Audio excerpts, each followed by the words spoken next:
This is the Finding Business Happy podcast with me, Janelle McGrath, the founder of Market Veep. This show is all about helping you to live your best life inside and outside of work as a leader in business. Because let's face it, what's important is finding your business happy. Thanks for joining us today on the Finding Business Happy podcast. Today we're talking about how money secrets are costing you in your business.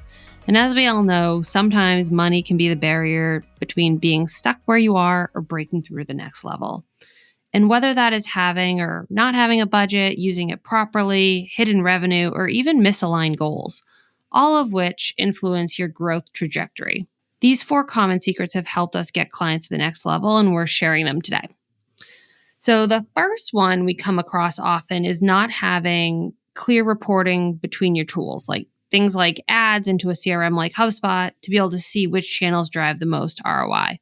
Some of the questions we think about are, do you know your best performing channels? Or are your best performing pieces of sales copy closing the deal? The most open document that leads to a closed deal? What is the messaging in there? What kind of email is it? And we're not just talking about marketing and sales. This really applies to many different kinds of platforms being connected. So, for example, closing the loop on revenue, whether that be through a financial tool into your CRM or even your ERP. Literally, when things are not connected, they're disjointed and siloed, and you end up flying blind. So without connecting your marketing tools with your revenue tools, and with that being CRMs, finance platforms, or ERPs, to name a few, there really is a disconnect between the arms and the legs end up moving in different directions blindly. And so here's a simple example we see all the time. If you knew that one channel drove more deals by 75% faster conversion rate, wouldn't you invest more time and energy in that channel than the one that only had a conversion rate of 10%? But, many people don't want to share the revenue numbers within the company, but all that information informs the other departments. And without sharing these revenue numbers, your money secret is keeping it hidden in those silos. Another one we see often is not investing in marketing.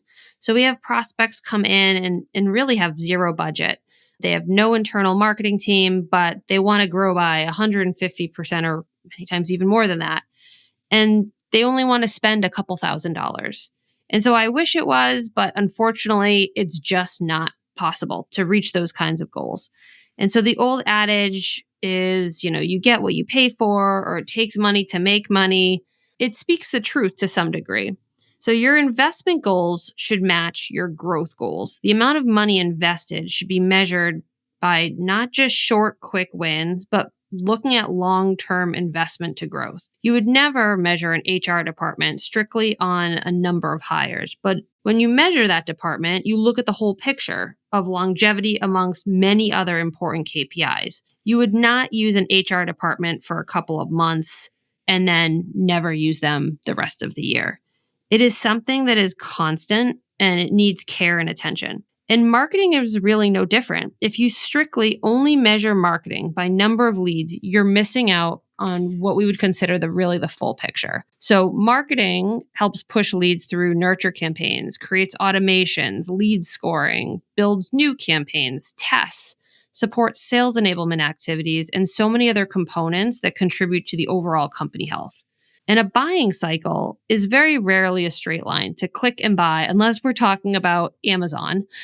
It is so rare now that you just click and buy, and that's the end of the deal, especially in B2B.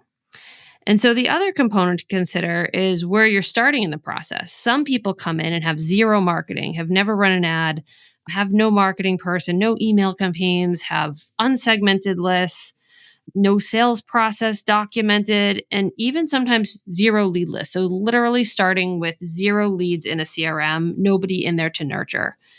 And all of these things contribute to how much should be invested to get to the foundation and the basics, unless you're willing to wait to reach those goals. So if you start the race at halfway to the finish line, it's going to be a lot quicker versus if you're at the starting line or just lacing up your shoes at home. And so there really are multiple components that need to take place in order to convert leads. And companies who skip steps or only focus on quick, cheap tactics don't have sustained growth and many times have these kind of knee-jerk reactions to changing things up at a cadence where algorithms have even a hard time to adjust. And we can't get baseline data out of those instances. And it's not best practice. Patience and persistence towards the goal will always win in the long run. So invest in calculated channels and commit to them for at least a year. Give them the chance to build and grow and drive in proper ROI. Don't expect to write a blog, rank organically that month, and have 100% traffic growth. It's not reasonable. I wish I could say that I have not had to have these conversations for that particular instance, but I have.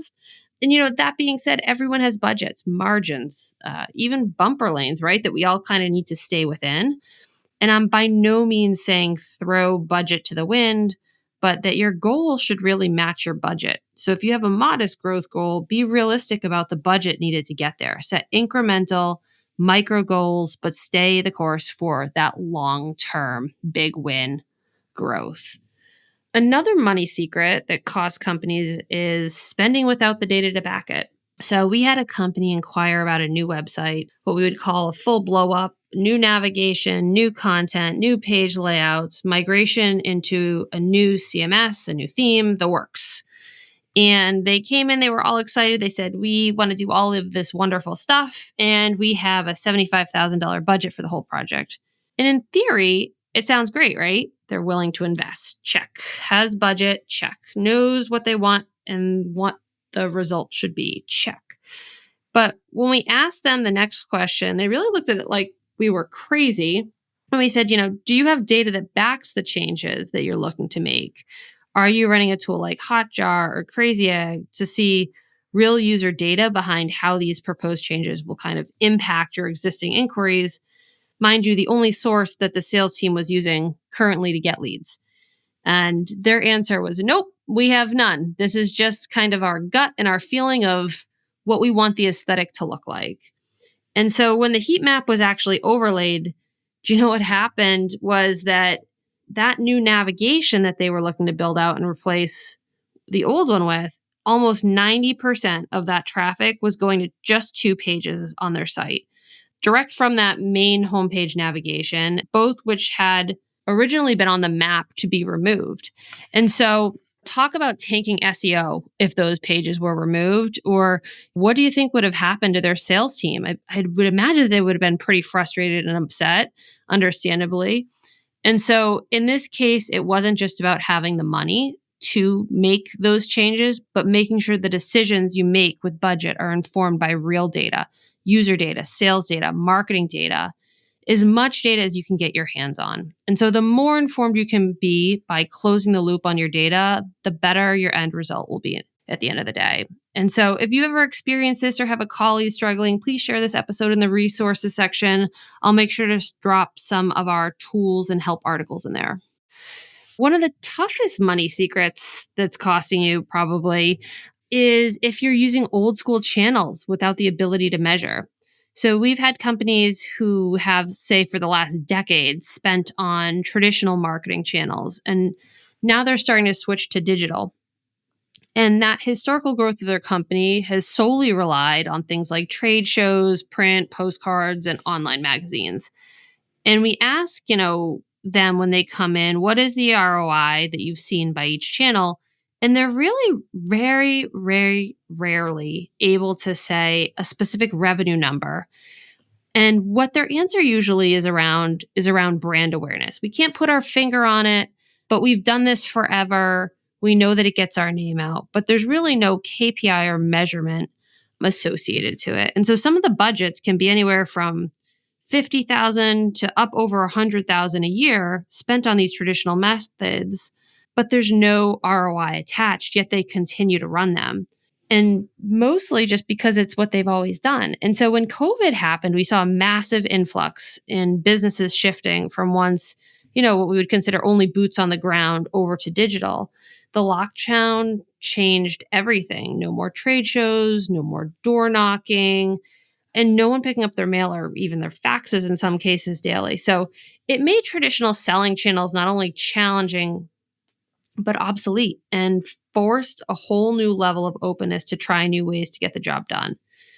And so in the example that I was talking about running an online magazine ads, there are lots of ways to capture who those leads are and how much volume is coming from that paid channel. We can use things like UTM tracking, referral analysis, even create a custom landing page for the offer and capture the leads direct.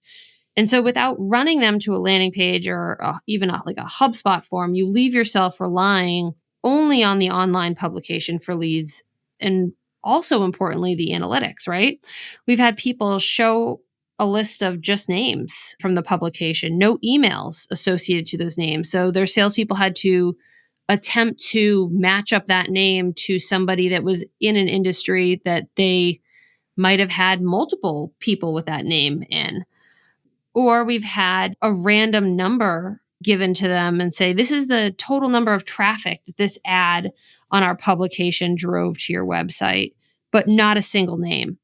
And so it's important to know, what they're going to provide for reporting, for tracking, and what lead quality qualifications that they're going to share with you when you publish or use traditional channels. And so there's a great tool called Postalytics. It triggers from an automation in HubSpot, but can send traditional things like postcards to leads who meet certain criteria with a lead score. And so it's just one example of a tool that takes traditional and merges it with the technology.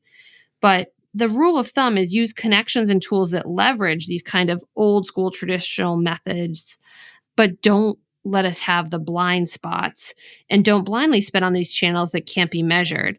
In our resources section, I'm going to drop some articles and tools to help guide you through some of these common issues.